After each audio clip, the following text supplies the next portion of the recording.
ಆತ್ಮೀಯ ವಿದ್ಯಾರ್ಥಿಗಳೇ, ಭಾಷಾ ಮಂದಿರ ಯೂಟ್ಯೂಬ್ ಚಾನೆಲ್ಗೆ ಸ್ವಾಗತ. ವಿದ್ಯಾರ್ಥಿಗಳಿಗೆ ಕನ್ನಡದ ಸುಲಭ ವ್ಯಾಕರಣ ಜ್ಞಾನದ ವ್ಯಾಕರಣ ಅಧ್ಯಯನದಲ್ಲಿ ನಾವು ಇಂದು ತಿಳ್ಕೋಬೇಕಾಗಿರುವಂತಹ ವ್ಯಾಕರಣಾಂಶಗಳು ಯಾವುದು ಅಂತ ಅಂದರೆ ಕೃದಂತಗಳು ಮತ್ತು ತದ್ದಿತಾಂತಗಳು. ಈ ಕೃದಂತಗಳು ಮತ್ತು ತದ್ದಿತಾಂತಗಳಲ್ಲಿ ನಾವು ಅದರ ಪ್ರಕಾರಗಳನ್ನು ಉದಾಹರಣೆ ಸಹಿತವಾಗಿ ನೋಡ್ತೀವಿ. ಅದ್ರ ಜೊತೆಗೆ ಈ ಕೃದಂತ ಮತ್ತು ತದ್ದಿತಾಂತಗಳ ಮೂಲ ವ್ಯಾಕರಣಾಂಶ ಯಾವುದು, ಯಾವ ಮೂಲ ವ್ಯಾಕರಣಾಂಶದಿಂದ ಇದು ಬಂದಿದೆ ಅನ್ನೋದನ್ನು ತಿಳ್ಕೋಬೇಕಾಗತ್ತೆ. ಯಾಕೆ ಅಂತಂದರೆ ಇಲ್ಲಿ ಕೃದಂತ ಮತ್ತು ತದ್ದಿತಾಂತ ಪದಗಳನ್ನು ನಾವು ಕಂಡುಹಿಡಿಬೇಕಾಗತ್ತೆ. ಇಲ್ಲಿ ಟೆಕ್ಸ್ಟ್ ಬುಕ್ಕಲ್ಲಿರೋದು ಬಿಟ್ಟು ಬೇರೆ ಪದಗಳು ಕೊಟ್ಟಾಗ ಇದು ಕೃದಂತನ ಇದು ತದ್ದಿತಾಂತನ ಅಂತ ನಾವು ಕಂಡುಹಿಡಿಬೇಕಾಗತ್ತೆ. ಕೆಲವೊಂದು ಸಲ ಏನು ಮಾಡ್ತೀವಿ, ಕೃದಂತನ ತದ್ದಿತಾಂತಕ್ಕೆ ಹಾಕ್ತೀವಿ, ತದ್ದಿತಾಂತನ ಕೃದಂತ ಮಾಡಿಬಿಡ್ತೀವಿ ಗೊತ್ತಾಗದೆ. ಆದ್ದರಿಂದ ಕೃದಂತ ಮತ್ತು ತದ್ದಿತಾಂತ ಪದಗಳು ಯಾವುದು ಅನ್ನೋದನ್ನು ಮೊದಲು ನಾವು ತಿಳ್ಕೋಬೇಕಾಗತ್ತೆ. ಹಾಗಾದರೆ ಕೃದಂತ ಮತ್ತು ತದ್ದಿತಾಂತ ಪದಗಳು ತಿಳ್ಕೊಳ್ಳೋದು ಹೇಗೆ ಅಂತ ನೋಡ್ತಾ ಹೋಗೋಣ. ಇಲ್ಲಿ ನಾಮಪದಗಳು ಅಂತ ಬಂದಿದೆ. ಈ ನಾಮಪದಗಳು ಅಂತಂದ್ರೆ ಏನು ಅನ್ನೋದನ್ನು ನೀವು ನಾಮಪದಗಳ ಬಗ್ಗೆ, ನಾಮಪದದ ಪ್ರಕಾರ ಅದು ಎಲ್ಲ ಕಲ್ತಿದ್ದೀವಿ. ನಾಮಪದ, ಸರ್ವನಾಮ ಇದೆಲ್ಲ ಕಲ್ತಿದ್ದೀರಾ ಅಲ್ವಾ? ಹಾಗಾದರೆ ಇಲ್ಲಿ ನಾಮಪದಗಳ ಬಗ್ಗೆ ಏನು ಹೇಳ್ತಾರೆ, ಯಾವ ರೀತಿಯಾಗಿ ನಾವು ನಾಮಪದಕ್ಕೂ ಕೃದಂತಕ್ಕೂ ಏನು ಸಂಬಂಧ ಇದೆ ಅನ್ನೋದನ್ನು ನೋಡ್ತಾ ಹೋಗೋಣ. ನಾಮಪದಗಳಲ್ಲಿ ಇಲ್ಲಿ ನಾಮಪ್ರಕೃತಿ ಅಂದ್ರೇನು?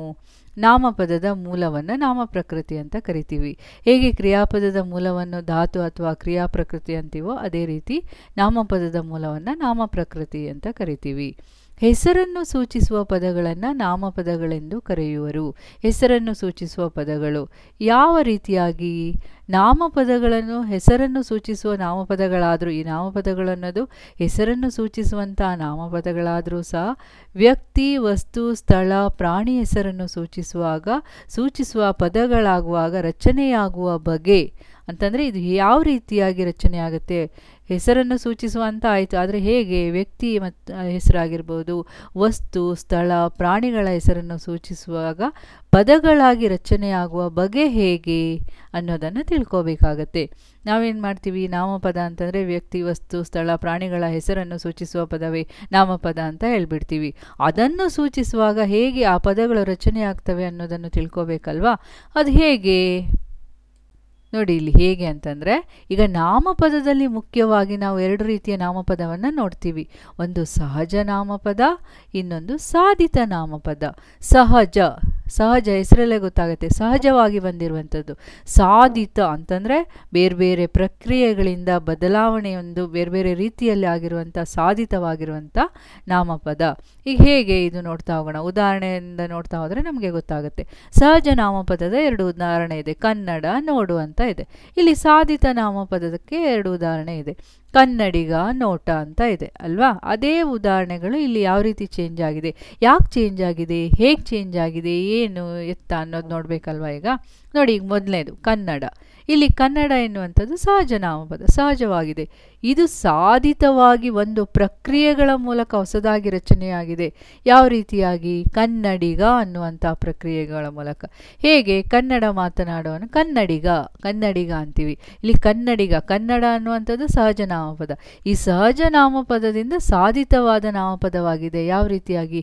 ಕನ್ನಡಿಗ ಅನ್ನೋ ರೀತಿಯಲ್ಲಿ ಆ ಒಂದು ಪ್ರಕ್ರಿಯೆಯ ಮೂಲಕ ಏನಾಗಿದೆ, ಹೊಸದಾಗಿ ರಚನೆಯಾಗಿದೆ. ಇದು ಕನ್ನಡಿಗ ಅನ್ನುವಂಥದ್ದು. ಇದು ಸಾಧಿತವಾಗಿ ಬಂದಿರುವಂಥ ನಾಮಪದ. ಅದೇ ರೀತಿ ಇನ್ನೊಂದಿದೆ ನೋಡಿ, ನೋಡು ಅನ್ನುವಂಥ ನಾಮಪದ. ಇಲ್ಲಿ ನೋಟ ಅನ್ನುವಂಥದ್ದು ಯಾವ ರೀತಿಯಾಗಿ ಸಾಧಿತವಾಗಿದೆ? ನೋಡು ಅನ್ನುವಂಥ ಸಹಜ ನಾಮಪದ ನೋಟ ಅಂತ ಹೇಗೆ ಸಾಧಿತವಾಗಿದೆ ಅಂತ ನೋಡೋಣ. ನೋಡು ಎನ್ನುವುದು ಕ್ರಿಯೆಯನ್ನು ಸೂಚಿಸುವಂಥ ಪದ, ಹೌದಲ್ವಾ? ಕ್ರಿಯೆ ಸೂಚಿಸುವ ಪದ ಅಥವಾ ಧಾತು ಪದ. ನೋಡು ಎನ್ನುವುದರಿಂದ ನೋಟ ಎಂಬಂಥ ಹೊಸ ನಾಮಪದ ರಚನೆಯಾಗಿದೆ, ಹೌದಲ್ವಾ? ಅವಾಗ ನೋಡಿದ್ವಲ್ಲ, ನೋಡು ಅನ್ನುವಂಥದ್ದು ಇಲ್ಲಿ ಸಹಜವಾಗಿದೆ. ಇಲ್ಲಿ ನೋಟ ಎನ್ನುವಂಥ ಹೊಸ ನಾಮಪದ ರಚನೆಯಾಗಿದೆ. ಅದೇ ಸಾಧಿತ ನಾಮಪದ. ಆ ರೀತಿ ರಚನೆಯಾದ ಪದವೇ ಅದು ಸಾಧಿತವಾಗಿ ಬಂದಿರುವಂಥ ಸಾಧಿತ ನಾಮಪದ. ಹಾಗಾದರೆ ಈಗ ಸಾಧಿತ ನಾಮಪದ ಎಂದ್ರೇನು ಅನ್ನೋದನ್ನು ಪೂರ್ತಿಯಾಗಿ ತಿಳ್ಕೊಳ್ಳೋಣ. ನೋಡಿ, ಇಲ್ಲಿ ಉದಾಹರಣೆನೂ ಸಹ ಇದೆ. ಸಾಧಿತ ನಾಮಪದಗಳೆಂದರೆ ನಾಮಪ್ರಕೃತಿಗಳಿಗೆ ಮತ್ತು ಧಾತುಗಳಿಗೆ ಕೆಲವು ಪ್ರತ್ಯಯಗಳು ಸೇರಿ ರಚಿಸುವ ಹೊಸ ನಾಮಪದಗಳಿಗೆ ಸಾಧಿತ ನಾಮಪದ ಎನ್ನುವರು. ಅಂದರೆ ಸಾಧಿತ ನಾಮಪದಗಳೆಂದರೆ ನಾಮಪ್ರಕೃತಿಗಳಿಗೆ. ನಾಮಪ್ರಕೃತಿ ಅಂದರೆ ಏನು? ಮೂಲ ನಾಮಪದ. ಧಾತುಗಳಿಗೆ ಅಂತಂದರೆ, ಧಾತು ಅಂದ್ರೇನು? ಕ್ರಿಯಾಪದದ ಮೂಲ ರೂಪಗಳು ಅಲ್ವಾ? ಕೆಲವು ಪ್ರತ್ಯಯಗಳು, ಇಲ್ಲಿ ಮೂಲ ನಾಮಪದ, ಇಲ್ಲಿ ಕನ್ನಡ ಇದೆ, ಧಾತು ಇಲ್ಲಿ ನೋಡು ಇದೆ. ಧಾತು ಮತ್ತು ಮೂಲ ನಾಮಪದಕ್ಕೆ ಕೆಲವು ಪ್ರತ್ಯಯಗಳು, ಇಲ್ಲಿ ಈಗ ಅನ್ನುವಂಥ ಪ್ರತ್ಯಯಗಳು ಸೇರಿ ಹೊಸ ನಾಮಪದ ಆಗಿದೆ. ಅದೇ ಸಾಧಿತ, ಕನ್ನಡಿಗ ಎನ್ನುವಂಥದ್ದು. ಅದೇ ರೀತಿ ನೋಡು ಎನ್ನುವಂಥ ಧಾತುವಿಗೆ ಟ ಎನ್ನುವಂಥ ಹೊಸ ಪ್ರತ್ಯಯ ಸೇರಿ ಹೊಸ ನಾಮಪದವಾಗಿದೆ. ನೋಟ ಎನ್ನುವಂಥ ಸಾಧಿತ ನಾಮಪದವಾಗಿದೆ. ಆದ್ದರಿಂದ ಇದನ್ನು ಹೊಸ ನಾಮಪದಗಳು ಸೇರಿ ಆಗುವಂಥ ರಚನೆಯನ್ನು ಸಾಧಿತ ನಾಮಪದ ಅಂತೀವಿ ಅಂತ ಇಲ್ಲಿ ಹೇಳಿದ್ದಾರೆ. ಹೇಗೆ ನಾಮ ಪ್ರಕೃತಿಗಳಿಗೆ ಕೆಲವು ಪ್ರತ್ಯಯಗಳು ಸೇರ್ಬೋದು, ಧಾತುಗಳಿಗೆ ಕೆಲವು ಪ್ರತ್ಯಯಗಳು ಸೇರಿ ರಚಿಸಿದಾಗ ಹೊಸ ನಾಮಪದಗಳಾಗುತ್ತವೆ. ಅದೇ ಸಾಧಿತ ನಾಮಪದಗಳು ಅನ್ನೋದು ಇಲ್ಲಿ ಹೇಳಿದ್ದಾರೆ. ಈಗ ಸಹಜ ನಾಮಪದಗಳು, ಸಾಧಿತ ನಾಮಪದಗಳ ಬಗ್ಗೆ ಡೌಟ್ ಕ್ಲಿಯರ್ ಆಯ್ತಲ್ವಾ? ಹೇಗೆ ಅನ್ನೋದು, ಸಹಜ ಅಂದರೆ ಸಹಜವಾಗಿ ಬಂದಿರುವಂಥದ್ದು, ಸಾಧಿತ ಅಂತಂದರೆ ಬೇರೆ ಬೇರೆ ಪ್ರಕ್ರಿಯೆಗಳ ಮೂಲಕ. ಇಲ್ಲಿ ನೋಡಿ ಯಾವ ರೀತಿ ಚೇಂಜ್ ಆಗಿದೆ. ಕನ್ನಡ ಅನ್ನುವಂಥದ್ದು ಕನ್ನಡ ಮಾತನಾಡುವವನಿಗೆ ಕನ್ನಡಿಗ ಅನ್ನುವ ರೀತಿಯಲ್ಲಿ, ನೋಡು ಅನ್ನುವಂಥ ಕ್ರಿಯೆ ಏನು ಮಾಡುತ್ತೆ, ನೋಟ ಎನ್ನುವಂಥ ನೋಟ ಎನ್ನುವಂಥ ಹೊಸ ಪದದಿಂದ ಸಾಧಿತವಾಗಿದೆ, ಹೊಸ ನಾಮಪದದಿಂದ ಇಲ್ಲಿ ಸಾಧಿತವಾಗಿ ರಚನೆಯಾಗಿದೆ ಅನ್ನೋದನ್ನಿಲ್ಲಿ ಹೇಳ್ತಾ ಇದ್ದಾರೆ. ಈ ರೀತಿಯಾಗಿರುವಂಥ ಪದಗಳು ಸಾಧಿತ ನಾಮಪದಗಳು ಅಂತೀವಿ. ಈಗ ನಾವು ನಾಮಪದದಲ್ಲಿ ಎರಡು ಪ್ರಕಾರಗಳನ್ನು ನೋಡಿದ್ವಿ, ಸಹಜ ನಾಮಪದ ಮತ್ತು ಸಾಧಿತ ನಾಮಪದ. ಈಗ ಸಾಧಿತ ನಾಮಪದದಲ್ಲಿ ಎರಡು ರೀತಿಯ ನಾಮಪದ ಪ್ರಕ್ರಿಯೆಗಳನ್ನು ನೋಡ್ಬೋದು. ಎರಡು ರೀತಿಯ ಪ್ರಕ್ರಿಯೆಗಳು ಬರ್ತವೆ. ಅದೇ ಕೃದಂತ ಮತ್ತು ತದ್ದಿತಾಂತಗಳು ಬರ್ತವೆ ಸಾಧಿತ ನಾಮಪದದಿಂದ. ಅದು ಹೇಗೆ ಬರ್ತವೆ ಅನ್ನೋದನ್ನು ತಿರ್ಗಾ ನೋಡ್ತಾ ಹೋಗೋಣ. ನೋಡಿ, ಇಲ್ಲಿ ಧಾತುವಿನಿಂದ ನಾಮಪದವಾಗಿ ಕೃತ್ ಪ್ರತ್ಯಯದಿಂದ ಬಂದರೆ ಅದು ಕೃದಂತ. ಧಾತುವಿನಿಂದ ಹೇಗೆ, ನೋಡು ಅನ್ನುವಂಥದ್ದು ಧಾತು, ಧಾತು ಅಂದರೆ ಕ್ರಿಯಾಪದದ ಮೂಲ ರೂಪ. ಕೃತ್ ಪ್ರತ್ಯಯ ಟ ಅನ್ನುವಂಥ ಕೃತ್ ಪ್ರತ್ಯಯದಿಂದ ಬಂದರೆ ಅದು ಕೃದಂತ. ಗೊತ್ತಾಗ್ಬಿಡುತ್ತೆ ನಮಗೆ. ಇಲ್ಲಿ ನಾಮಪದದಿಂದ ನಾಮಪದವಾದರೆ ಅದು ತದ್ದಿತಾಂತ. ಇಲ್ಲಿ ನೋಡಿ, ಇಲ್ಲಿದೆ ಕನ್ನಡ ಅನ್ನುವಂಥದ್ದು ನಾಮಪದ, ಈಗ ಅನ್ನುವಂಥ ತದ್ದಿತ ಪ್ರತ್ಯಯ ಸೇರಿ ಏನಾಗಿದೆ ಕನ್ನಡಿಗ ಎನ್ನುವಂಥ ನಾಮಪದ ಆಗಿದೆ. ಅದೇ ತದ್ದಿತಾಂತ. ಇಲ್ಲಿ ನೋಟಕ್ಕೆ ಏನು ಹೇಳಿದ್ದಾರೆ, ನೋಡು ಎಂಬ ಧಾತುವಿನಿಂದ ನೋಟ ಎಂಬ ನಾಮಪದ ರಚನೆ ಆದರೆ ಅದು ಕೃದಂತ. ಇಲ್ಲಿ ಕನ್ನಡ ಎಂಬ ನಾಮ ಪ್ರಕೃತಿಯಿಂದ ಕನ್ನಡಿಗ, ಅದು ಧಾತು, ಇದು ನಾಮ ಪ್ರಕೃತಿ ಅಂದರೆ ನಾಮಪದದ ಮೂಲ, ಇದು ಕ್ರಿಯಾಪದದ ಮೂಲ. ಕನ್ನಡಿಗ ಎಂಬ ನಾಮಪದ ರಚನೆಯಾದರೆ ಅದು ತದ್ದಿತಾಂತಗಳು ಎಂದು ಕರೆಯಲಾಗುವುದು ಅಂತ ಇಲ್ಲಿ ಹೇಳಿದ್ದಾರೆ.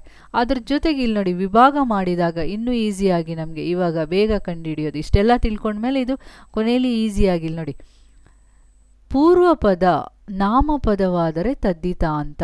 ಇಲ್ಲಿ ನೋಡಿ, ಇಲ್ಲಿ ಕನ್ನಡ ಅನ್ನುವಂಥದ್ದು ನಾಮಪದವಾಗಿದೆ, ಪೂರ್ವಪದ. ಪೂರ್ವಪದ ನಾಮಪದವಾದರೆ ಅದು ತದ್ದಿತಾಂತ, ಪೂರ್ವಪದ ಕ್ರಿಯಾಪದವಾದರೆ ಕೃದಂತ. ನೋಡು ಅನ್ನುವಂಥದ್ದು ಕ್ರಿಯಾಪದದ ಮೂಲ, ಇದು ಕೃದಂತ. ಈಗ ಫಸ್ಟ್ ನಮಗೆ ನಾಮಪದ, ಆ ಒಂದು ಪದ ನೋಡಿದ ತಕ್ಷಣ ಇದು ನಾಮಪದನ ಕ್ರಿಯಾಪದನ ಅಂತ ಗೊತ್ತಾಗ್ಬಿಟ್ರೆ ಅದು ತದ್ದಿತಾಂತನ ಕೃದಂತ ಅಂತ ನಮಗೆ ಈಸಿಯಾಗಿ ಗೊತ್ತಾಗುತ್ತೆ. ಅದು ನಾಮಪದ ಇದ್ದರೆ ಯಾವುದೋ ಒಂದು ಪದ ಅಲ್ಲಿ ಕೊಟ್ಟಿರೋದು ಅದು ತದ್ದಿತಾಂತ ಆಗುತ್ತೆ, ಅದು ಕ್ರಿಯಾಪದ ಇದ್ದರೆ ಅದು ಕೃದಂತ ಆಗುತ್ತೆ. ಪೂರ್ವಪದ ಇಲ್ಲಿ ನಾವು ಇದು ಮಾಡ್ತೀವಿ, ಸ್ಪ್ಲಿಟ್ ಮಾಡಿ ನೋಡ್ತೀವಿ, ಆವಾಗ ನೋಡಿ, ಆವಾಗ ನಮಗೆ ಈಸಿಯಾಗಿ ಗೊತ್ತಾಗುತ್ತೆ. ಗೊತ್ತಾಯ್ತಾ? ಪೂರ್ವಪದ ನಾಮಪದವಾದರೆ ತದ್ದಿತಾಂತ, ಪೂರ್ವಪದ ಕ್ರಿಯಾಪದವಾದರೆ ಕೃದಂತ ಅನ್ನೋದನ್ನು, ಇದಿಷ್ಟನ್ನು ಸಹ ನಾವು ನೆನ್ಪಿಟ್ಕೋಬೇಕಾಗತ್ತೆ. ಇದೆಲ್ಲ ನೆನ್ಪಿಟ್ಕೊಂಡಾಗ, ಅರ್ಥ ಮಾಡ್ಕೊಂಡಾಗ ನಮಗೆ ಈಸಿ ಆಗುತ್ತೆ. ಮುಂದೇನಿದೆ, ಈಗ ಕೃದಂತದ ಬಗ್ಗೆ ವಿಸ್ತಾರವಾಗಿ ತಿಳಿತಾ ಹೋಗೋಣ. ಕೃದಂತಗಳು ಅಂದ್ರೇನು, ಆಮೇಲೆ ಅದರ ಪ್ರಕಾರ. ಧಾತುಗಳಿಗೆ ಕೃತ್ ಪ್ರತ್ಯಯಗಳು ಸೇರಿದಾಗ ರಚನೆಯಾಗುವ ಸಾಧಿತ ನಾಮಗಳಿಗೆ ಕೃದಂತಗಳು ಎನ್ನುವರು. ಅದೇ ರಿಪೀಟ್ ಹೇಳ್ತಾ ಇದ್ದೀನಿ, ನಿಮ್ಗೆ ಗೊತ್ತಾಗಬೇಕು ಅಂತೇಳಿ. ಧಾತುಗಳಿಗೆ ಕೃತ್ ಪ್ರತ್ಯಯ ಸೇರಿ ರಚನೆಯಾಗುವಾಗ, ಅದು ರಚನೆಯಾದಾಗ ಅದನ್ನು ಕೃದಂತಗಳು ಅಂತ ಕರಿತೀವಿ. ಇದು ಕ್ರಿಯೆಯನ್ನು ಪೂರ್ಣಗೊಳಿಸುವುದಿಲ್ಲ. ಈ ಧಾತು ಅನ್ನುವಂಥದ್ದು ಇದು ಕ್ರಿಯೆಯ ಬದಲಾಗಿ ಅವು ಕ್ರಿಯೆಗೆ ಪೂರಕವಾಗಿರ್ತವೆ. ಧಾತುಗಳು ಅನ್ನೋದು ಕ್ರಿಯೆನ ಇದು ಪೂರ್ಣಗೊಳಿಸಲ್ಲ, ಕ್ರಿಯೆಗೆ ಪೂರಕವಾಗಿರುತ್ತೆ. ಇಲ್ಲಿ ಕ್ರಿಯೆಗೆ ಪೂರಕವಾಗಿರೋದು ಯಾವುದು, ಕ್ರಿಯೆಯನ್ನು ಪೂರ್ಣಗೊಳಿಸುವಂಥದ್ದು ಯಾವುದು ಅನ್ನೋದಕ್ಕೆ ಒಂದು ಉದಾಹರಣೆ ಸಹಿತ ನಿಮ್ಗೆ ಇಲ್ಲಿ ಹೇಳ್ತೀನಿ ನೋಡಿ. ಈಗ ಕ್ರಿಯಾಪದ ಮತ್ತು ಕೃದಂತಕ್ಕೆ ಡಿಫರೆನ್ಸ್ ಇಲ್ಲಿ ಹೇಳ್ತೀನಿ ನೋಡಿ. ಕ್ರಿಯಾಪದ ಏನಿದೆ, ಓದುವನು ಅನ್ನುವುದು ಕ್ರಿಯಾಪದ, ಇಲ್ಲಿ ಧಾತು ಬರುತ್ತೆ. ಇಲ್ಲಿ ಆಖ್ಯಾತ ಪ್ರತ್ಯಯ ಮತ್ತು ಕಾಲಸೂಚಕ ಪ್ರತ್ಯಯ ಬರ್ತವೆ.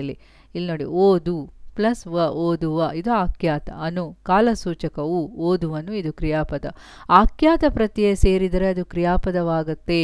ಆಖ್ಯಾತ ಪ್ರತ್ಯಯ ಬಂದರೆ, ಈ ರೀತಿ ಬಂದಾಗ ಇದು ಪೂರ್ತಿ ಕ್ರಿಯಾಪದ ಆಯಿತು, ಕ್ರಿಯಾಪದದ ಮೂಲ ಆಗಿಲ್ಲ.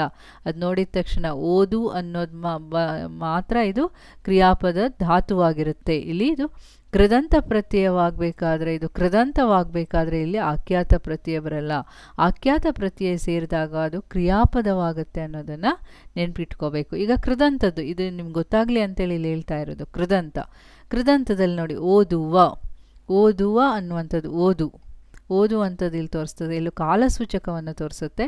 ಇಲ್ಲಿ ಕೃತ್ ಪ್ರತ್ಯಯ ಅಂತಂದರೆ ಇಲ್ಲಿ ಪ್ರತ್ಯಯ ಬರುತ್ತೆ. ಅಂದರೆ ಷಷ್ಠಿ ವಿಭಕ್ತಿ ಪ್ರತ್ಯಯ ಓದುವ ಅನ್ನುವಂಥದ್ದು ಇಲ್ಲಿ ಬರುತ್ತೆ. ಇಲ್ಲಿ ಕಾಲಸೂಚಕ ಪ್ರತ್ಯಯ ಇಲ್ಲಿ ತೋರಿಸುತ್ತೆ. ಅಲ್ಲಿ ಕಾಲಸೂಚಕ ಮತ್ತು ಆಖ್ಯಾತ, ಇಲ್ಲಿ ಕಾಲಸೂಚಕ ಮತ್ತು ಕೃತ್ ಪ್ರತ್ಯಯ ಎರಡೂ ಬರುತ್ತೆ. ಕೃದಂತದಲ್ಲಿ ಧಾತು, ಕಾಲಸೂಚಕ ಮತ್ತು ಕೃತ್ ಪ್ರತ್ಯಯ. ಇದು ಹೇಗೆ ಬರುತ್ತೆ ಅನ್ನೋದನ್ನು ಇದರ ಪ್ರಕಾರದಿಂದ ನಾನು ಹೇಳ್ತೀನಿ. ಮೊದಲು ಇದು ಜಸ್ಟ್ ಉದಾಹರಣೆಗಾಗಿ ಹೇಳ್ತಾ ಇರೋದು. ಅದರ ಮುಂದೆ ಇನ್ನೂ ಇದರ ಬಗ್ಗೆ ವಿವರಣೆಯನ್ನು ಹೇಳ್ತೀನಿ. ಧಾತುಗಳಿಗೆ ಕೃತ್ ಪ್ರತ್ಯಯಗಳು ಸೇರಿ ಕೃದಂತವೆನಿಸುತ್ತೆ. ಇದನ್ನು ಕೃನ್ನಾಮಗಳಂತ ಕರಿತೀವಿ ಅಂತ ಇಲ್ಲಿ ಹೇಳಿದ್ದಾರೆ. ಆಯಿತಾ? ನೋಡಿ, ಇಲ್ಲೊಂದು ಉದಾಹರಣೆ ಹೇಳಿದ್ದಾರೆ. ಹೋಗು ಪ್ಲಸ್ ವ ಪ್ಲಸ್ ಅಂತ ಇದೆ. ಈ ಪದದಲ್ಲಿ ಮೊದಲನೇ ಪದ ಧಾತು, ನಮ್ಗೆ ಗೊತ್ತಾಗ್ಬಿಡುತ್ತೆ. 2 ಮತ್ತು 3ನೇ ಪದಗಳು ಪ್ರತ್ಯಯಗಳು. ಮೊದಲನೇದು ಧಾತು, 2 ಮತ್ತು 3ನೇ ಪದ ಇದು ಪ್ರತ್ಯಯಗಳಾಗಿರ್ತವೆ. ಧಾತುಗಳಿಗೆ ಈ ಪ್ರತ್ಯಯಗಳು ಸೇರದ ರೂಪವನ್ನು ನಾಮ ಪ್ರಕೃತಿ ಅಂತ ಹೇಳ್ತೀವಿ. ಇವುಗಳನ್ನು ಕೃದಂತ ನಾಮ ಪ್ರಕೃತಿಗಳಂತನೂ ನಾವು ಕರಿಬಹುದು. ಈ ಕೃದಂತ ನಾಮ ಪ್ರಕೃತಿಗಳಿಗೆ ವಿಭಕ್ತಿ ಪ್ರತ್ಯಯಗಳು ಸೇರಿದಾಗ, ಇಲ್ಲಿ ವಿಭಕ್ತಿ ಪ್ರತ್ಯಯಗಳು ಸೇರಿದಾಗ ಅವುಗಳು ಕೃದಂತ ನಾಮಗಳೆನಿಸುತ್ತವೆ ಅಂತಂದರೆ, ಈ ಉದಾಹರಣೆ ಕೊನೆಯಲ್ಲಿದೆ ನೋಡಿ. ಇದು ಎಂಬುದೇ ಕೃತ್ ಪ್ರತ್ಯಯ ಮತ್ತು ವಿಭಕ್ತಿ ಪ್ರತ್ಯಯ, ಷಷ್ಠಿ ವಿಭಕ್ತಿ ಪ್ರತ್ಯಯ ಇಲ್ಲಿ ಸೇರಿದೆ. ಎಂಬುದೇ ಇದು ಕೃತ್ ಪ್ರತ್ಯಯ ಅಂತೇಳಿ ಇಲ್ಲಿ ಹೇಳಿದ್ದಾರೆ. ಸಾಧಿತ ನಾಮಪದಗಳನ್ನು ರಚಿಸುವಾಗ ಕೆಲವು ಧಾತುಗಳಿಗೆ ಟ, ಪು, ತ, ಗೆ ಮೊದಲಾದ ಕೃತ್ ಪ್ರತ್ಯಯಗಳು ಸೇರಿ ಆಗುವ ನಾಮಪದಗಳನ್ನು ಕೃದಂತಗಳು ಅಂತ ಕರಿತೀವಿ. ಇವುಗಳಿಗೆ ಕೃನ್ನಾಮಗಳು ಅಂತೇಳು ಸಹ ನಾವು ಕರಿತೀವಿ. ನೋಡಿ, ಕೃತ್ ಪ್ರತ್ಯಯದಿಂದ ಬಂದ ನಾಮಗಳು ಕೃನ್ನಾಮಗಳು ಅಂತೀವಿ. ಇದಾದಮೇಲೆ ಮುಂದೆ ಇವಾಗ ಕೃದಂತದ ಪ್ರಕಾರಗಳ ಬಗ್ಗೆ ನೋಡ್ತಾ ಹೋಗೋಣ. ಕೃದಂತ ಎಂದ್ರೇನು ಅನ್ನೋದ್ರ ಬಗ್ಗೆ ತುಂಬ ವಿಷಯಗಳನ್ನು ತಿಳ್ಕೊಂಡ್ವಿ. ಕೃದಂತಗಳಲ್ಲಿ ಹೇಗೆ ಕಂಡುಹಿಡಿಬೋದು ಕೃದಂತ ಮತ್ತು ತದಿತಾಂತ ಅನ್ನೋದನ್ನು ನೋಡಿದ್ವಿ ಅಲ್ವಾ. ಈಗ ಕೃದಂತದಲ್ಲಿ 3 ವಿಧಗಳು. ಹೇಗೆ ನಾಮಪದದಲ್ಲಿ ಸಹಜ ನಾಮಪದ, ಸಾಧಿತ ನಾಮಪದ ಎನ್ನುವಂಥ 2 ಮುಖ್ಯ ವಿಧ ನೋಡಿದ್ವ ಬಗೆ, ಅದೇ ರೀತಿ ಸಾಧಿತ ನಾಮಪದದಲ್ಲಿ ಕೃದಂತ ಮತ್ತು ತದಿತಾಂತವನ್ನು ನೋಡಿದ್ವಿ. ಇವಾಗ ಕೃದಂತದಲ್ಲಿ 3 ವಿಧಗಳನ್ನು ನೋಡ್ತಾ ಇದ್ದೀವಿ. ಕೃದಂತ ನಾಮ, ಕೃದಂತ ಭಾವನಾಮ, ಕೃದಂತಾವ್ಯಯ. ಕೃದಂತ ನಾಮ ಅಂತಂದರೆ ಇದು ವ್ಯಕ್ತಿಯನ್ನು ಗುರುತಿಸುವುದು, ವ್ಯಕ್ತಿಯ ಗುರುತಿಸುವಿಕೆ ಬರುತ್ತೆ. ಇಲ್ಲಿ ಷಷ್ಠಿ ವಿಭಕ್ತಿ ಪ್ರತ್ಯಯವೂ ಸಹ ಇದರಲ್ಲಿ ಇರುತ್ತೆ. ಕೃದಂತ ಭಾವನಾಮದಲ್ಲಿ ಭಾವನೆಯನ್ನು ವ್ಯಕ್ತಪಡಿಸುವ ರೀತಿಯನ್ನು ನೋಡ್ತೀವಿ. ಹಾಗೆ ಕೃದಂತಾವ್ಯಯದಲ್ಲಿ ಏನು ಬದಲಾವಣೆ ಹೊಂದದೆ ಇರುವಂಥ ರೀತಿಯನ್ನು ನೋಡ್ತೀವಿ. ಅದು ಹೇಗೆ ಅನ್ನೋದು ಒಂದೊಂದೇ ಪ್ರಕಾರದಲ್ಲಿ ನಮ್ಗೆ ಗೊತ್ತಾಗುತ್ತೆ. ಮೊದಲನೇದು ಕೃದಂತ ನಾಮ. ಧಾತುಗಳಿಗೆ ಕರ್ತೃ ಮೊದಲಾದ ಅರ್ಥದಲ್ಲಿ ಸಾಮಾನ್ಯವಾಗಿ ಅನ್ನುವಂಥದ್ದು ಷಷ್ಠಿ ವಿಭಕ್ತಿ. ಕೃತ್ ಪ್ರತ್ಯಯಗಳು ಬರುವುದು. ಧಾತುವಿಗೂ ಕೃತ್ ಪ್ರತ್ಯಯಕ್ಕೂ ಮಧ್ಯದಲ್ಲಿ ಕಾಲಸೂಚಕ ಪ್ರತ್ಯಯಗಳು ಸೇರಿಕೊಂಡು ಕೃದಂತ ನಾಮವಾಗುತ್ತದೆ ಅಂತೇಳಿ ಇಲ್ಲಿ ಹೇಳಿದ್ದಾರೆ. ಅದು ಹೇಗೆ ಅನ್ನೋದನ್ನು ತಿಳ್ಕೋಬೇಕು. ಇದು ಉದಾಹರಣೆ ಸಹಿತ ತಿಳ್ಕೋಬೇಕು. ಅದಕ್ಕೂ ಮೊದಲೇನು ಮಾಡೋಣ, ಇಲ್ಲಿ ನಾವು ಕೃದಂತ ನಾಮದಲ್ಲಿ 3 ವಿಧಗಳನ್ನು ನೋಡೋಣ. ಕೃದಂತ ನಾಮದಲ್ಲಿಯೂ ಸಹ 3 ವಿಧ ಇದೆ. ಯಾವುದು? ವರ್ತಮಾನ ಕೃದಂತಕ್ಕೆ ವರ್ತಮಾನ ಕೃದಂತ, ಭೂತಕಾಲ ಕೃದಂತ, ಇದೊಂದು ನಿಷೇಧ ಕೃದಂತ. ಇದು ಭೂತಕಾಲಕ್ಕೆ, ಇದು ನಿಷೇಧ ಕೃದಂತಕ್ಕೆ ಅಂತ ಇಲ್ಲಿ ಹೇಳಿದ್ದಾರೆ. 3 ವಿಧದಲ್ಲಿ ನೋಡ್ತೀವಿ. ಇಲ್ಲಿ ಏನು ಹೇಳಿದ್ದಾರೆ ನೋಡಿ. ಇಲ್ಲಿ ಧಾತುಗಳಿಗೆ, ಇಲ್ಲಿ ಕೃದಂತ ಪದ ಓಡುವ. ಧಾತುಗಳಿಗೆ ಕರ್ತೃ ಮೊದಲಾದ ಅರ್ಥದಲ್ಲಿ, ಓಡು ಅನ್ನುವಂಥದ್ದು ಕರ್ತೃ, ಇಲ್ಲಿ ಕರ್ತೃವನ್ನು ತೋರಿಸುತ್ತೆ. ಮೊದಲಾದ ಅರ್ಥದಲ್ಲಿ ಸಾಮಾನ್ಯವಾಗಿ, ಕರ್ತೃವಿನಿಂದ ಸಾಮಾನ್ಯವಾಗಿ ಇಲ್ಲಿ ಬಂತು ನೋಡಿ. ಎನ್ನುವಂಥ ವಿಭಕ್ತಿ, ಎನ್ನುವಂಥ ಷಷ್ಠಿ ವಿಭಕ್ತಿ ಪ್ರತ್ಯಯ ಇಲ್ಲಿ ಬರ್ತಾ ಇದೆ. ಅವಿಭಕ್ತಿ ಅಥವಾ ಕೃತ್ ಪ್ರತ್ಯಯಗಳು ಬರುವುದು. ಧಾತುವಿನಲ್ಲಿ ಇಲ್ಲಿ ಏನಾಗುತ್ತೆ, ಕರ್ತೃ ಮೊದಲಾದ ಅರ್ಥದಲ್ಲಿ ಸಾಮಾನ್ಯವಾಗಿ ಎನ್ನುವಂಥ ವಿಭಕ್ತಿ ಪ್ರತ್ಯಯ ಬರ್ತವೆ. ಈ ಕೃತ್ ಪ್ರತ್ಯಯಕ್ಕೂ ಮತ್ತು ಧಾತುವಿಗೂ, ಈ ಧಾತುವಿಗೂ ಮತ್ತು ಕೃತ್ ಪ್ರತ್ಯಯಕ್ಕೂ ಮಧ್ಯದಲ್ಲಿ ಇನ್ನೊಂದು ಬರುತ್ತೆ, ಕಾಲಸೂಚಕ ಪ್ರತ್ಯಯ ಎನ್ನುವಂಥದ್ದು ಸೇರಿಕೊಳ್ಳುತ್ತೆ. ಆವಾಗ ಇದು ಕೃದಂತ ಪದವಾಗುತ್ತೆ. ಓಡುವ, ಹೇಗೆ ನೋಡಿ, ಓಡು ಅನ್ನೋದು ಧಾತು, ಅನ್ನುವಂಥದ್ದು ಕಾಲಸೂಚಕ, ಅನ್ನುವಂಥದ್ದು ವಿಭಕ್ತಿ. ಮೊದಲೇನು ಹೇಳಿದ್ದಾರೆ, ಓಡು ಧಾತುವಿಗೂ, ಧಾತು ಅಂದರೆ ಕರ್ತೃ ಮೊದಲಾದ ಅರ್ಥದಲ್ಲಿ ಹೇಳೋದು. ಇಲ್ಲಿ ಓಡುವ ಅಂದರೆ ಷಷ್ಠಿ ವಿಭಕ್ತಿ ಕೃತ್ ಪ್ರತ್ಯಯ ಬರುತ್ತೆ. ಈ 2ರ ಮಧ್ಯದಲ್ಲಿ ಅಂದರೆ ಕಾಲಸೂಚಕ, ಅಂದರೆ ವರ್ತಮಾನ ಕೃದಂತದ ಪದ, ಕಾಲಸೂಚಕ ಪ್ರತ್ಯಯವೂ ಬರುತ್ತೆ. ಆವಾಗ ಇದು ಕೃದಂತ ನಾಮವಾಗುತ್ತೆ ಅಂತ ಇಲ್ಲಿ ಹೇಳಿದ್ದಾರೆ. ಅದೇ ರೀತಿ ಬಾಳುವ, ಬಾಳು ಪ್ಲಸ್ ಪ್ಲಸ್ ಬಾಳುವ. ಭೂತಕಾಲಕ್ಕೂ ಸಹ ಇಲ್ಲಿ ಕಾಲಸೂಚಕ ಪ್ರತ್ಯಯ ಮಾತ್ರ ಚೇಂಜ್ ಇರುತ್ತೆ. ಅನ್ನುವಂಥದ್ದು ಅದೇ ಓಡಿದ, ಓಡು ಪ್ಲಸ್ ದ ಪ್ಲಸ್ ಬರೆದ, ಬರೆ ಪ್ಲಸ್ ದ ಪ್ಲಸ್ ಬರುತ್ತೆ. ಇದು ಧಾತು, ಇದು ಕೃತ್ ಪ್ರತ್ಯಯ ಅಂತಂದರೆ ಷಷ್ಠಿ ವಿಭಕ್ತಿ ಪ್ರತ್ಯಯ. ಕೃತ್ ಪ್ರತ್ಯಯ ಇದು ಕಾಲಸೂಚಕ ಪ್ರತ್ಯಯ. ಅದೇ ರೀತಿ ನಿಷೇಧ ಕೃದಂತಕ್ಕೆ ಓಡದ, ನಿಷೇಧ ಅದು, ಅದ, ಇಲ್ಲಿ ಓಡು ಅನ್ನುವಂಥದ್ದು ಧಾತು ಕಾಲಸೂಚಕ ಪ್ರತ್ಯಯ, ಅದ ಕೃತ್ ಪ್ರತ್ಯಯ ಅ. ಕೃತ್ ಪ್ರತ್ಯಯ ಅಂತಂದರೆ ಇಲ್ಲಿ ಷಷ್ಠಿ ವಿಭಕ್ತಿ ಪ್ರತ್ಯಯನೇ ಬರಬೇಕು ಮೂರಕ್ಕೂ. ಬರೆಯದ, ಬರೆ ಪ್ಲಸ್ ಅದ ಪ್ಲಸ್ ಅ ಬರೆಯದ ಅನ್ನುವಂಥದ್ದು ಇದು ವರ್ತಮಾನ ಕೃದಂತಕ್ಕೆ, ಭೂತಕಾಲಕ್ಕೆ, ನಿಷೇಧ ಕೃದಂತಕ್ಕೆ ನಾವು ತಿಳ್ಕೊಂಡಿರುವಂಥ ವಿಷಯ ಆಯಿತು. ಕೃದಂತ ನಾಮದಲ್ಲಿ ನಾವು ಏನು ಮಾಡಿದ್ವಿ, ಅದರ ಡೆಫಿನೇಷನನ್ನು ತಿಳ್ಕೊಂಡ್ವಿ. ಹಾಗೂ ಕೃದಂತ ನಾಮದಲ್ಲಿರುವಂತಹ 3 ವಿಧಗಳನ್ನು ಉದಾಹರಣೆ ಸಹಿತವಾಗಿ ತಿಳ್ಕೊಂಡ್ವಿ. ಇದು ವ್ಯಕ್ತಿಯನ್ನು ಗುರುತಿಸುವುದು ಷಷ್ಠಿ ವಿಭಕ್ತಿ ಅನ್ನೋದು ಗೊತ್ತಾಯಿತು. ಓಡುವ, ಬಾಳುವ, ಓಡಿದ, ಬರೆದ, ಓಡದ, ಬರೆಯದ ಇದೆಲ್ಲ ವ್ಯಕ್ತಿಯನ್ನು ಗುರುತಿಸುವಂಥದ್ದಲ್ವಾ. ಮತ್ತು ಷಷ್ಠಿ ವಿಭಕ್ತಿಯನ್ನು ನೋಡಿದ್ವಲ್ವಾ, ಕಾಲಸೂಚಕವನ್ನು ಸಹ ನೋಡಿದ್ವಿ. ಇದು ಕೃದಂತ ನಾಮ ಆಯಿತು. ಈಗ ಮುಂದಿನ ಪ್ರಕಾರವನ್ನು ನೋಡೋಣ. ಕೃದಂತ ಭಾವನಾಮ. ಆಗಲೇ ಹೇಳಿದಾಗೆ ಇದು ಭಾವನೆಯನ್ನು ವ್ಯಕ್ತಪಡಿಸೋದು. ಧಾತುಗಳ ಮೇಲೆ ಭಾವಾರ್ಥದಲ್ಲಿ, ಧಾತುಗಳ ಪಕ್ಕದಲ್ಲಿ ಭಾವಾರ್ಥದಲ್ಲಿ ಕೃತ್ ಪ್ರತ್ಯಯಗಳು ಸೇರಿದಾಗ ಇದು ಕೃದಂತ ಭಾವನಾಮಗಳಾಗುತ್ತವೆ ಅಂತ ಹೇಳಿದ್ದಾರೆ. ಯಾವ್ಯಾವ್ದು ಬರುತ್ತೆ ಇಲ್ಲಿ? ಹೀಗೆ ಬರೋದು: ಉದು, ವಿಕೆ, ಇಕೆ, ಇಗೆ, ಅವು, ಉ, ತ, ಟ, ವಳಿ, ಪು, ಅಲು, ಎ, ಅಕೆ, ವಳಿಕೆ, ವಣಿಗೆ ಎಂಬ ಕೃತ್ ಪ್ರತ್ಯಯಗಳು ಭಾವಾರ್ಥದಲ್ಲಿ ಧಾತುಗಳಿಗೆ ಸೇರುವ ಮೂಲಕ ಕೃದಂತ ಭಾವನಾಮಗಳಾಗುತ್ತವೆ. ಉದು ಆಗುವುದು, ಉದು, ಉದು ಅನ್ನೋದು ಭಾವನೆಯಲ್ಲಿ ತೋರಿಸುತ್ತೆ. ವಿಕೆ ಅನ್ನೋದು, ಇವೆಲ್ಲ ಭಾವನೆಯಲ್ಲಿ ತೋರಿಸುತ್ತೆ. ಇಲ್ಲಿ 2 ಉದಾಹರಣೆಗಳನ್ನೇ ಇಲ್ಲಿ ಹೇಳ್ತೀನಿ ನಾನು. ಕೃದಂತ ಭಾವನಾಮಗಳು ಓಟ ಅನ್ನೋದಿದೆಯಲ್ಲ, ಓಡು ಅನ್ನುವಂಥದ್ದು ಧಾತು ಭಾವಾರ್ಥದಲ್ಲಿ ಕೃತ್ ಪ್ರತ್ಯಯ ಟ. ಓಡುವ ಭಾವನೆಯನ್ನು ಇಲ್ಲಿ ತೋರಿಸ್ತಾ ಇರೋದು. ಬಾಳುವಿಕೆ, ವಿಕೆ ಟ ಆಯಿತು, ವಿಕೆ ಅನ್ನೋದು ಇಲ್ಲಿ ಬಂದಿದೆ. ಬಾಳು ಪ್ಲಸ್ ವಿಕೆ, ಬಾಳುವಿಕೆ. ಬಾಳು ಅನ್ನುವಂಥದ್ದು ಧಾತು ಕೃತ್ ಪ್ರತ್ಯಯ ಭಾವಾರ್ಥದಲ್ಲಿ ವಿಕೆ ಅನ್ನುವಂಥದ್ದು ಇಲ್ಲಿ ಬಾಳುವಿಕೆಯನ್ನು ತೋರಿಸ್ತಾ ಇದೆ. ಅಂದರೆ ಇಲ್ಲಿ ಭಾವನೆಯನ್ನು ವ್ಯಕ್ತಪಡಿಸೋ ರೀತಿಯನ್ನು ಇಲ್ಲಿ ಹೇಳ್ತಾ ಇದೆ. ಇನ್ನು ಬೇರೆ ಉದಾಹರಣೆಗಳನ್ನು ನಾವಿಲ್ಲಿ ಪುಸ್ತಕದಲ್ಲಿ ಹೆಚ್ಚಿನ ಉದಾಹರಣೆಯನ್ನು ನೋಡ್ತೀವಿ. ಇಲ್ಲಿ ನಾನು 2 ಉದಾಹರಣೆಯನ್ನು ಇದ್ರ ಬಗ್ಗೆ ಹೇಳಿದ್ದೀನಿ. ಈಗ 3ನೇದು ಯಾವುದು? ಕೃದಂತಾವ್ಯಯ. ಕೃದಂತಾವ್ಯಯ ಅಂತಂದರೆ ಬದಲಾವಣೆ ಹೊಂದದೆ, ಬದಲಾಗದೇ ಇರುವಂಥದ್ದು.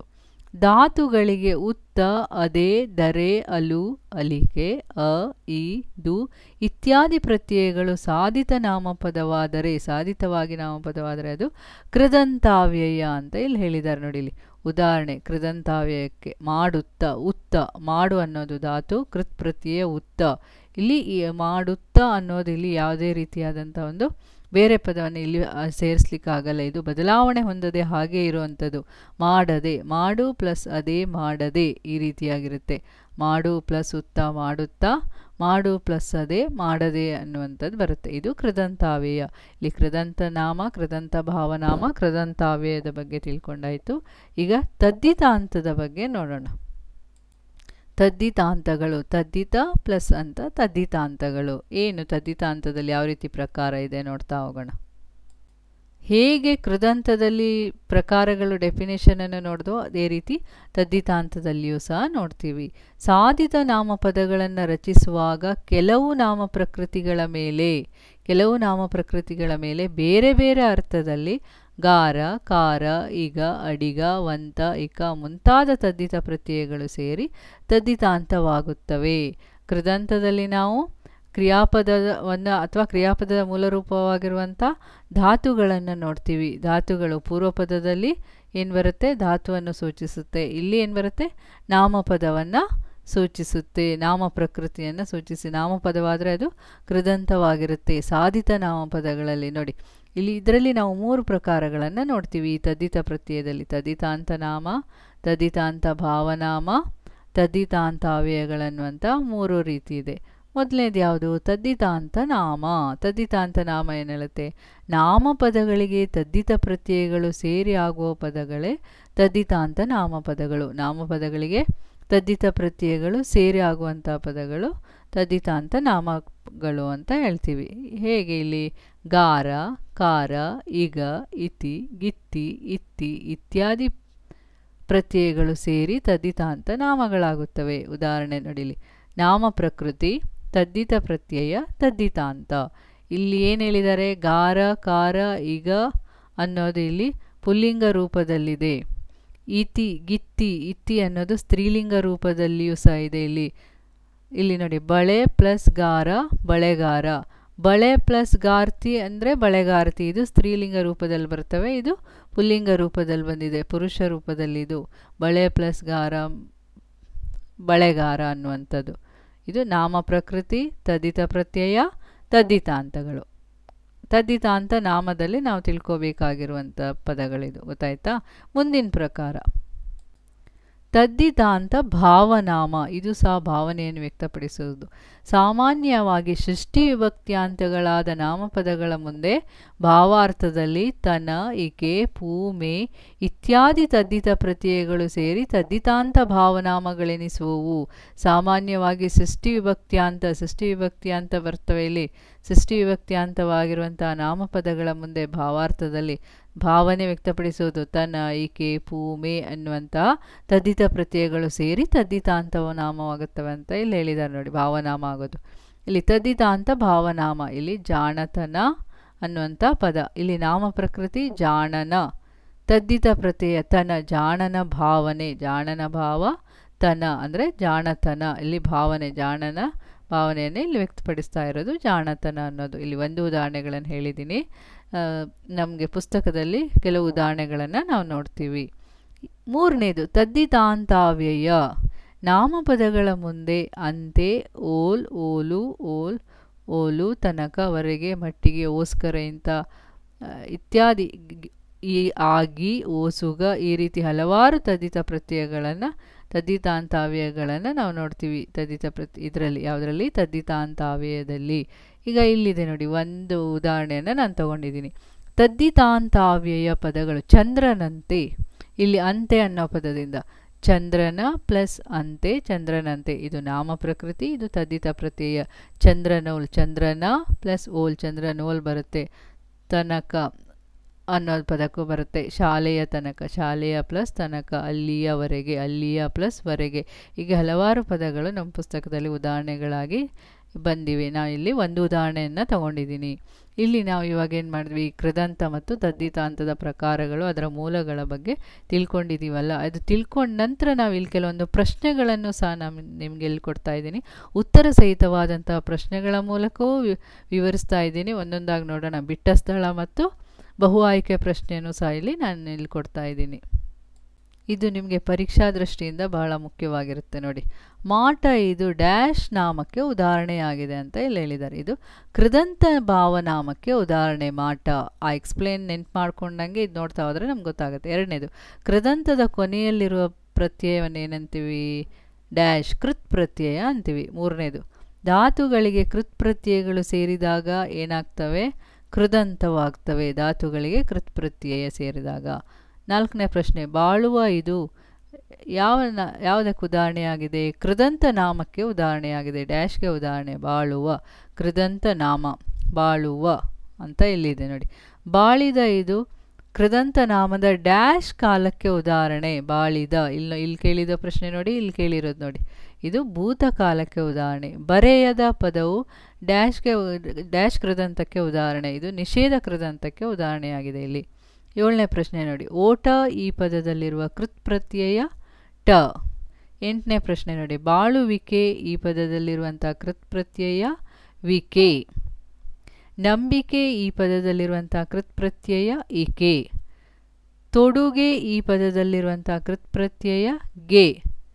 ತಿನ್ನುವುದು ಈ ಪದದಲ್ಲಿರುವಂಥ ಕೃತ್ ಪ್ರತ್ಯಯ ಉದು ಅನ್ನುವಂಥದ್ದು. 12ನೇ ಪ್ರಶ್ನೆ ನೋಡಿ, ಉದು, ವಿಕೆ, ಇಕೆ, ಇಗೆ, ಅವು, ತ, ಟ, ವಳಿ, ಪು, ಅಲು, ಎ, ಅಕೆ, ವಳಿಕೆ, ವಣಿಗೆ ಎಂಬ ಕೃತ್ ಪ್ರತ್ಯಯಗಳು ಭಾವಾರ್ಥದಲ್ಲಿ ಧಾತುಗಳಿಗೆ ಸೇರುವ ಮೂಲಕ ಡ್ಯಾಶ್ಗಳಾಗುತ್ತವೆ ಅಂತಂದರೆ ಕೃದಂತ ಭಾವನಾಮಗಳಾಗುತ್ತವೆ ಅಂತ ಇಲ್ಲಿ ಹೇಳಿದ್ದಾರೆ. ಇಲ್ಲಿ 12 ಪ್ರಶ್ನೆ ನೋಡಿದ್ದಾಯಿತು. 13ನೇ ಪ್ರಶ್ನೆಯಲ್ಲಿ ಏನಿದೆ? ಹೋಗಲಿಕ್ಕೆ ಇದು ಡ್ಯಾಶ್ ಅವ್ಯಯಕ್ಕೆ ಉದಾಹರಣೆ ಆಗಿದೆ. ಹೋಗಲಿಕ್ಕೆ ಅಂತಂದರೆ ಕೃದಂತಾವ್ಯಯಕ್ಕೆ ಉದಾಹರಣೆ. ಇಕ್ಕೆ ಅವ್ಯಯ ಬಂತು ಇಲ್ಲಿ. ಇನ್ನೊಂದು, ಹೋಗಲಿಕ್ಕೆ ಈ ಪದದಲ್ಲಿರುವಂಥ ಕೃತ್ ಪ್ರತ್ಯಯ ಯಾವುದು? ಅಲಿಕ್ಕೆ. ನೋಡಿ, ಇಲ್ಲಿಂದ ಇಲ್ಲಿಗೆ ಟಚ್ ಹೆಂಗೆ ಬರುತ್ತೆ ಗೊತ್ತಾಗ್ಬಿಡುತ್ತೆ ನಮಗೆ. ಮಾಡುತ್ತಾ ಇದು ಡ್ಯಾಶ್ಗೆ ಉದಾಹರಣೆ, ಕೃದಂತಾವ್ಯಯಕ್ಕೆ ಉದಾಹರಣೆ ಮಾಡುತ್ತಾ. ಮಾಡುತ್ತಾ ಈ ಪದದಲ್ಲಿರುವಂತಹ ಕೃತ್ ಪ್ರತ್ಯಯ ಉತ್ತ. ನೋಡಿ 17ನೇ ಪ್ರಶ್ನೆ, ಮಾಡಲು ಇದು ಕೃದಂತಾವ್ಯಯಕ್ಕೆ ಉದಾಹರಣೆ. ಡ್ಯಾಶ್ ಅವ್ಯಯಕ್ಕೆ ಉದಾಹರಣೆ, ಕೃದಂತಾವ್ಯಯಕ್ಕೆ ಉಲು ಮಾಡಲು. 18ನೇ ಪ್ರಶ್ನೆ, ನೋಟ ಇದು ಡ್ಯಾಶ್ಗೆ ಉದಾಹರಣೆ, ಕೃದಂತ ಭಾವನಾಮಕ್ಕೆ. 19ನೇ ಪ್ರಶ್ನೆ, ಮಾಡಿ ಎಂಬುದು ಡ್ಯಾಶ್ಗೆ ಉದಾಹರಣೆ, ಈ ಕೃದಂತಾವ್ಯಯಕ್ಕೆ ಉದಾಹರಣೆ. 20ನೇ ಪ್ರಶ್ನೆ, ನಡೆವಳಿಕೆ ಇದು ಡ್ಯಾಶ್ಗೆ ಉದಾಹರಣೆ, ಕೃದಂತ ಭಾವನಾಮಕ್ಕೆ ಈಕೆ. 21ನೇ ಪ್ರಶ್ನೆ ನೋಡಿ, ಬಳೆಗಾರ ಇದು ಡ್ಯಾಶ್ಗೆ ಉದಾಹರಣೆ, ತದ್ದಿತಾಂತ ನಾಮಕ್ಕೆ ಉದಾಹರಣೆ. 22ನೇ ಪ್ರಶ್ನೆ, ಕೋಲುಕಾರ ಇದು ಡ್ಯಾಶ್ಗೆ ಉದಾಹರಣೆ, ತದ್ದಿತಾಂತ ನಾಮಕ್ಕೆ ಉದಾಹರಣೆ, ಕೋಲುಕಾರ. ಕೋಲುಕಾರ್ತಿ ಬಂದರೆ ಸ್ತ್ರೀ ರೂಪ ಕೋಲುಕಾರ, ಪುರುಷ ರೂಪದ ತದ್ದಿತಾಂತ ನಾಮ ಇದು. 23ನೇ ಪ್ರಶ್ನೆ, ಕನ್ನಡಿಗ ಇದು ಡ್ಯಾಶ್ಗೆ ಉದಾಹರಣೆ, ತದ್ದಿತಾಂತ ನಾಮಕ್ಕೆ ಉದಾಹರಣೆ. 24ನೇ ಪ್ರಶ್ನೆ ಏನು ಹೇಳುತ್ತೆ, ಸಿರಿವಂತ ಇದು ಡ್ಯಾಶ್ಗೆ ಉದಾಹರಣೆ, ತದ್ದಿತಾಂತ ನಾಮ. 25ನೇ ಪ್ರಶ್ನೆ, ಬಳೆಗಾರ್ತಿ ಇದು ಡ್ಯಾಶ್ಗೆ ಉದಾಹರಣೆ, ತದ್ದಿತಾಂತ ನಾಮಕ್ಕೆ. 26ನೇ ಪ್ರಶ್ನೆ, ಕೋಲುಕಾರ್ತಿ ಇದು ತದ್ದಿತಾಂತ ನಾಮಕ್ಕೇನೆ ಉದಾಹರಣೆ. 27, ಕನ್ನಡತಿ ಇದು ಡ್ಯಾಶ್ಗೆ ಉದಾಹರಣೆ, ತದ್ದಿತಾಂತ ನಾಮ. 28, ಸಿರಿವಂತೆ ಇದು ಡ್ಯಾಶ್ಗೆ ಉದಾಹರಣೆ, ತದ್ದಿತಾಂತ ನಾಮಕ್ಕೆ. 29, ಜಾಣತನ ಇದು ಡ್ಯಾಶ್ಗೆ ಉದಾಹರಣೆ, ತದ್ದಿತಾಂತ ಭಾವನಾಮಕ್ಕೆ. 30ನೇ ಪ್ರಶ್ನೆ, ಚೆಲ್ಲುವಿಕೆ ಇದು ಡ್ಯಾಶ್ಗೆ ಉದಾಹರಣೆ, ತದ್ದಿತಾಂತ ಭಾವನಾಮಕ್ಕೆ. 31ನೇ ಪ್ರಶ್ನೆ ನೋಡಿ, ಕಪ್ಪು ಇದು ಡ್ಯಾಶ್ಗೆ ಉದಾಹರಣೆ, ತದ್ದಿತಾಂತ ಭಾವನಾಮಕ್ಕೆ. 32ನೇ ಪ್ರಶ್ನೆ, ಪೆರ್ಮೆ ಇದು ಡ್ಯಾಶ್ಗೆ ಉದಾಹರಣೆ, ತದ್ದಿತಾಂತ ಭಾವನಾಮಕ್ಕೆ. 33ನೇ ಪ್ರಶ್ನೆ ನೋಡಿ, ಚಂದ್ರನಂತೆ ಇದು ಡ್ಯಾಶ್ಗೆ ಉದಾಹರಣೆ, ತದ್ದಿತಾಂತ ಅವ್ಯಯಕ್ಕೆ ಉದಾಹರಣೆ. 34ನೇ ಪ್ರಶ್ನೆ, ಅವನಂತೆ ಇದು ಡ್ಯಾಶ್ಗೆ ಉದಾಹರಣೆ, ತದ್ದಿತಾಂತ ಅವ್ಯಯಕ್ಕೆ ಉದಾಹರಣೆ. ಇದಿಷ್ಟು ಬಿಟ್ಟ ಸ್ಥಳ ಆಯಿತು. ಈಗ ಬಹು ಆಯ್ಕೆ ಪ್ರಶ್ನೆಯನ್ನು ನೋಡೋಣ. ಮೊದಲನೇ ಪ್ರಶ್ನೆ ಬಹು ಆಯ್ಕೆದು, ನಿಷೇಧ ಕೃದಂತಕ್ಕೆ ಉದಾಹರಣೆಯಾಗಿರುವಂಥ ಪದ ಯಾವುದು? ಇಲ್ಲಿ ನೋಡಿ, ನಿಷೇಧವಾಗಿರುವಂಥದ್ದು ಮಾಡಿದ ಅಲ್ಲ, ಮಾಟ ಅಲ್ಲ, ಮಾಡಲು ಅಲ್ಲ, ಓಡದ ಅನ್ನುವಂಥದ್ದು ನಿಷೇಧ ಕೃದಂತ. ಅದೇ ರೀತಿ ವರ್ತಮಾನ ಕೃದಂತಕ್ಕೆ ಈ ಪದ ಉದಾಹರಣೆಯಾಗಿದೆ, ಬರೆಯಲಿ ಅಲ್ಲ, ಬರೆದ ಅಲ್ಲ, ನಿಷೇಧಾರ್ಥಕ ಅಲ್ಲ, ಬರೆಯುವ ಉವ. ಗೊತ್ತಾಯ್ತಾ? ಮೂರನೇದು, ನಗು ಧಾತುವಿನ ಕೃದಂತ ಭಾವನಾಮ, ನಗುತ್ತಾನೆ ಅಲ್ಲ, ನಗುತ್ತಾರೆ ಅಲ್ಲ, ನಗುವರು ಅಲ್ಲ, ನಗುವುದು ಉದು. 4ನೇದು, ಅಂಜು ಧಾತುವಿನ ಕೃದಂತ ಭಾವನಾಮ, ಅಂಜದಿರು ಅಲ್ಲ, ಅಂಜಿಕೆ ಅನ್ನೋದು, ಅಂಜದೇನೂ ಅಲ್ಲ, ಅಂಜಲೂ ಅಲ್ಲ, ಅಂಜಿಕೆ. 5ನೇದು, ಬರೆಯುವಿಕೆ ಪದವು ಈ ವ್ಯಾಕರಣಾಂಶಕ್ಕೆ ಉದಾಹರಣೆಯಾಗಿದೆ, ಈಕೆ. ಈಕೆ ತಂದ ತಕ್ಷಣ ಇಲ್ಲಿ ಗೊತ್ತಾಗೋಯ್ತು, ಇಲ್ಲಿ ಭಾವನೆ ಅನ್ನೋದು ಬಂದ್ಬಿಡುತ್ತೆ. ಇದು ಕೃದಂತ ಭಾವನಾಮ. ಇಲ್ಲಿ ಕೃದಂತ ಭಾವನಾಮ, ತದ್ದಿತಾಂತ ಭಾವನಾಮ ಬಂದರೆ ಮಾತ್ರ ನಿಮ್ಗೆ ಸ್ವಲ್ಪ ಕನ್ಫ್ಯೂಸ್ ಆಗ್ತಾಯಿತ್ತು, ಇದ ಅನ್ನೋದು. ಆದರೆ ಇಲ್ಲಿ ಬರೆಯುವಿಕೆ ಬಂದ ತಕ್ಷಣ ಇದು ಇಲ್ಲಿ ಭಾವನೆ ಅನ್ನೋದು ಗೊತ್ತಾಗುತ್ತೆ, ಇದು ಕೃದಂತ ಭಾವನಾಮ. 6ನೇ ಪ್ರಶ್ನೆ ನೋಡಿ, ತೊಡುಗೆ ಪದವು ಈ ವ್ಯಾಕರಣಾಂಶಕ್ಕೆ ಉದಾಹರಣೆಯಾಗಿದೆ, ತೊಡುಗೆನೂ ಸಹ ಅಷ್ಟೇ ಕೃದಂತ ಭಾವನಾಮ. 7ನೇ ಪ್ರಶ್ನೆ, ಕೃದಂತ ಭಾವನಾಮಕ್ಕೆ ಉದಾಹರಣೆಯಾದ ಪದ ಇಲ್ಲಿ ತಿನ್ನುವ, ಓಡಿ, ಬಾಳಿದ, ನೆನಪು, ನೆನಪು ಅನ್ನೋದು ಬಂತು ಭಾವನೆಯಲ್ಲಿ. 8ನೇ ಪ್ರಶ್ನೆ, ಕೃದಂತ ಭಾವನಾಮಕ್ಕೆ ಉದಾಹರಣೆ ಯಾವುದಿದೆ ಇಲ್ಲಿ? ಮಾಟ, ಮಾಡಲಿಕ್ಕೆ, ಮಾಡಲು, ಮಾಡಿದ ಅಲ್ಲ, ಮಾಟ ಅನ್ನುವಂಥದ್ದು. 9ನೇ ಪ್ರಶ್ನೆ, ಆಟ ಇದು ಯಾವ ವ್ಯಾಕರಣಾಂಶಕ್ಕೆ ಸೇರಿದೆ ಅಂತ ಕೇಳಿದರೆ ಇಲ್ಲಿ ಆಟ ಇದು ಕೃದಂತ ಭಾವನಾಮ. ಆಡುವ ಆಟವನ್ನು ನೋಡುವ ಭಾವನೆ ಬರುತ್ತಲ್ಲ, ಅದರಿಂದ ಇದು ಕೃದಂತ ಭಾವನಾಮಕ್ಕೆ ಬರುವಂಥದ್ದು ಇದು. ಆಯ್ತಲ್ವಾ? ಮುಂದಿನ ಪ್ರಶ್ನೆನ ನೋಡೋಣ. ಇಲ್ಲಿ ತದ್ದಿತಾಂತಗಳ ಬಗ್ಗೆ ಸ್ವಲ್ಪ ಪ್ರಶ್ನೆಗಳಿದೆ. ನವೀನ್ ತಂದೆ ತಾಯಿಗಳು ಮಗನನ್ನು ಶಾಲೆಯವರೆಗೆ ಕರೆದು ತಂದು ಬಿಟ್ಟರು. ಈ ವಾಕ್ಯದಲ್ಲಿರುವಂಥ ತದ್ದಿತಾಂತಾವ್ಯಯ ಪದ ವರೆಗೆ ಅನ್ನೋದು ಬಂತು ಇಲ್ಲಿ. ಶಾಲೆಯವರೆಗೆ ಅನ್ನುವಂಥದ್ದು ಇದು ತದ್ದಿತಾಂತಾವ್ಯಯ, ವರೆಗೆ. ಇಲ್ಲಿ ಬದಲಾವಣೆ ಹೊಂದದೇ ಇರುವಂಥದ್ದು ಇದು ಅವ್ಯಯಗಳು, ಶಾಲೆಯವರೆಗೆ ಅನ್ನೋದು ಬಂತು ನೋಡಿ ಇಲ್ಲಿ. ಆಯಿತಾ? 2ನೇದು, ಬಳೆಗಾರ ಎಂಬುದು ಈ ರೀತಿಯ ಪದವಾಗಿದೆ. ತದ್ದಿತಾಂತನ, ತದ್ದಿತಾಂತ ಪ್ರತ್ಯಯನ, ತದ್ದಿತಾಂತ ಭಾವನಾಮನ, ತದ್ದಿತಾಂತ ನಾಮನ ಅಂತ ಕೇಳಿದ್ದಾರೆ. ಇದು ಬಳೆಗಾರ ಅನ್ನುವಂಥದ್ದು ತದ್ದಿತಾಂತ ನಾಮ. ಬಳೆಗಾರ, ಬಳೆಗಾರ್ತಿ ತದ್ದಿತಾಂತ ನಾಮ ಇದು. ಜಾಣತನ 3ನೇದು ಎಂಬುದು ಈ ವ್ಯಾಕರಣಾಂಶದ ಗುಂಪಿಗೆ ಸೇರಿದೆ. ತನ ಬಂತು ಅಲ್ಲಿ, ತದ್ದಿತಾಂತ ಭಾವನಾಮ. 4ನೇ ಪ್ರಶ್ನೆ, ಇವುಗಳಲ್ಲಿ ತದ್ದಿತಾಂತ ಭಾವನಾಮಕ್ಕೆ ಉದಾಹರಣೆ ಭಾವನಾಮ ಸಿರಿತನ, ಬಡತನ ಎಲ್ಲ ಬರುತ್ತಲ್ಲ, ಅದೇ ಸಿರಿತನ. ಕನ್ನಡಿಗ ಅಲ್ಲ, ನಿನಗಾಗಿ ಅಲ್ಲ, ಬಳೆಗಾರ್ತಿನೂ ಅಲ್ಲ, ಸಿರಿತನ ಅನ್ನುವಂಥದ್ದು. 5ನೇ ಪ್ರಶ್ನೆ, ಕಪ್ಪು ಪದವು ಉದಾಹರಣೆಯಾಗಿರುವ ವ್ಯಾಕರಣಾಂಶ ತದ್ದಿತಾಂತ ಅಲ್ಲ, ತದ್ದಿತ ಪ್ರತ್ಯಯನೂ ಅಲ್ಲ, ತದ್ದಿತಾಂತ ನಾಮನೂ ಅಲ್ಲ, ತದ್ದಿತಾಂತ ಭಾವನಾಮ, ಭಾವನೆ. 6ನೇ ಪ್ರಶ್ನೆ ನೋಡಿ, ಕನ್ನಡತಿ ಇಲ್ಲಿ ಬಳಸಲಾಗಿರುವ ವ್ಯಾಕರಣದ ರೂಪ ಕನ್ನಡತಿ, ಅಲ್ಲೂ ಬಂತು ಭಾವನೆ, ತದ್ದಿತಾಂತ ಅಲ್ಲ, ತದ್ದಿತ ಪ್ರತ್ಯಯ ಅಲ್ಲ, ತದ್ದಿತಾಂತ ಭಾವನಾಮ. 7ನೇ ಪ್ರಶ್ನೆ, ಇವುಗಳಲ್ಲಿ ತದ್ದಿತಾಂತ ಭಾವನಾಮಕ್ಕೆ ಉದಾಹರಣೆ. ಭಾವನಾಮಕ್ಕೆ ಜಾಣತನ ಅನ್ನುವಂಥದ್ದು ತದ್ದಿತಾಂತ ಭಾವನಾಮಕ್ಕೆ. ಇದು ಚಂದ್ರನಂತೆ ಅಲ್ಲ, ಅವ್ಯಯ ಬಂತು. ಇದು ಅಲ್ಲ, ಬಳೆಗಾರನೂ ಅಲ್ಲ, ನಿನಗಾಗಿನೂ ಅಲ್ಲ. ಇದೆಲ್ಲ ಅವ್ಯಯ ಮತ್ತು ತದ್ದಿತಾಂತ ಅವ್ಯಯ ಮತ್ತು ತದ್ದಿತಾಂತ ನಾಮ ಬಂತು. ಇದು ಮಾತ್ರ ತದ್ದಿತಾಂತ ಭಾವನಾಮ. ಗೊತ್ತಾಯ್ತಾ? ತದ್ದಿತಾಂತ ಭಾವನಾಮಕ್ಕೆ ಜಾಣತನ ಅನ್ನೋದು ಉದಾಹರಣೆ. 8ನೇ ಪ್ರಶ್ನೆಯಲ್ಲಿ ಏನು ಹೇಳಿದ್ದಾರೆ? ಇವುಗಳಲ್ಲಿ ತದ್ದಿತಾಂತ ಅವ್ಯಯಕ್ಕೆ ಉದಾಹರಣೆ ಯಾವುದು ಅಂತ ಕೇಳಿದ್ದಾರೆ. ಸಿರಿವಂತ, ಸಿರಿತನ, ಸಿರಿಗಾಗಿ, ಸಿರಿ. ಸಿರಿವಂತ ಅಲ್ಲ, ಸಿರಿತನ ಅಲ್ಲ, ಸಿರಿಗಾಗಿ, ಆಗಿ ಅನ್ನುವಂಥದ್ದು ಇದು ತದ್ದಿತಾಂತ ಅವ್ಯಯಕ್ಕೆ ಉದಾಹರಣೆ. ಪೆರ್ಮೆ ಪದವು ಈ ವ್ಯಾಕರಣಾಂಶಕ್ಕೆ ಸೇರಿದೆ. ತದ್ದಿತಾಂತನ, ತದ್ದಿತ ಪ್ರತ್ಯಯನ, ತದ್ದಿತಾಂತ ಭಾವನಾಮನ, ತದ್ದಿತಾಂತ ನಾಮ ಅಂತ ಕೇಳಿದ್ದಾರೆ. ಇದು ತದ್ದಿತಾಂತ ಭಾವನಾಮ. ಪೆರ್ಮೆ ಹಿರಿಮೆಯನ್ನು ತೋರಿಸುತ್ತೆ, ಇದು ತದ್ದಿತಾಂತ ಭಾವನೆಯನ್ನು ತೋರಿಸುತ್ತೆ, ಇದು ತದ್ದಿತಾಂತ ಭಾವನಾಮ. 10ನೇ ಪ್ರಶ್ನೆ, ಬಡತನ ಪದವು ಈ ವ್ಯಾಕರಣಾಂಶಕ್ಕೆ ಉದಾಹರಣೆಯಾಗಿದೆ. ಬಡತನ ಅನ್ನುವಂಥದ್ದು ತದ್ದಿತಾಂತ ಭಾವನಾಮನೆ. ನನಗೋಸ್ಕರ ಪದವು ಈ ವ್ಯಾಕರಣಾಂಶಕ್ಕೆ, ಗೋಸ್ಕರ ಬಂತು, ಇದು ತದ್ದಿತಾಂತ ಅವ್ಯಯ. ಕಪ್ಪು ಈ ವ್ಯಾಕರಣಾಂಶ ತದ್ದಿತಾಂತ ಭಾವನಾಮಕ್ಕೆ ಬಂತು. 12ನೇ ಪ್ರಶ್ನೆ. 13ನೇ ಪ್ರಶ್ನೆ, ಹೂವಾಡಿಗ ಈ ಪದದಲ್ಲಿರುವಂಥ ತದ್ದಿತ ಪ್ರತ್ಯಯ ಈಗ, ಡಿಗ ಅಲ್ಲ, ಈಗ ಅನ್ನುವಂಥದ್ದು. 14ನೇ ಪ್ರಶ್ನೆ, ತದ್ದಿತಾಂತ ಅವ್ಯಯಕ್ಕೆ ಉದಾಹರಣೆಯಾಗಿರುವ ಪದವಿದು. ಅವ್ಯಯ ಶಾಲೆಯವರೆಗೆ ಅನ್ನೋದು ಬಂತು ಇಲ್ಲಿ. ಇದು ಸೇಮ್ ಆವಾಗೊಂದು ಪ್ರಶ್ನೆ ಬಂದಿತ್ತಲ್ಲ, ಅದೇ ರೀತಿ ಇಲ್ಲಿ ಶಾಲೆಯವರೆಗೆ ಇದು ಯಾವುದಕ್ಕೆ ಉದಾಹರಣೆ ಅಂತ ಕೇಳಿರೋದು. ಅಂದರೆ ಯಾವ ರೀತಿ ಕೇಳಿದ್ರು ನಾವು ಹೇಳೋಕೆ ಆನ್ಸರ್ ರೆಡಿಯಾಗಿರಬೇಕು. ಇದು ಶಾಲೆಯವರೆಗೆ ಅನ್ನೋದು. ಇದಿಷ್ಟು ನಾವಿಲ್ಲಿ ತಿಳ್ಕೊಂಡಿರುವಂತಹ ಕೆಲವೊಂದು ಪ್ರಶ್ನೆಗಳು. ಇದು ಅಭ್ಯಾಸದ ದೃಷ್ಟಿಯಿಂದ ಬಹಳ ಮುಖ್ಯವಾಗಿರುತ್ತೆ. ಈಗ ಕೃದಂತ ಮತ್ತು ತದ್ದಿತಾಂತಗಳು ಹೇಗೆ ಬರ್ತವೆ ಅನ್ನೋದು ತಿಳ್ಕೊಂಡಾಯಿತು. ಅದರ ಮೂಲ ವ್ಯಾಕರಣಾಂಶ, ಕೃದಂತ ಮತ್ತು ತದ್ದಿತಾಂತದ ಪ್ರಕಾರಗಳು ಹಾಗೂ ಅದರ ಉದಾಹರಣೆಗಳನ್ನು ಸಹ ತಿಳಿದಿದ್ದಾಯಿತು. ಹಲವಾರು ಪ್ರಶ್ನೆಗಳನ್ನು ಸಹ ತಿಳ್ಕೊಂಡಿದ್ದಾಯಿತು. ಗೊತ್ತಾಯ್ತಲ್ವಾ? ಧನ್ಯವಾದಗಳು.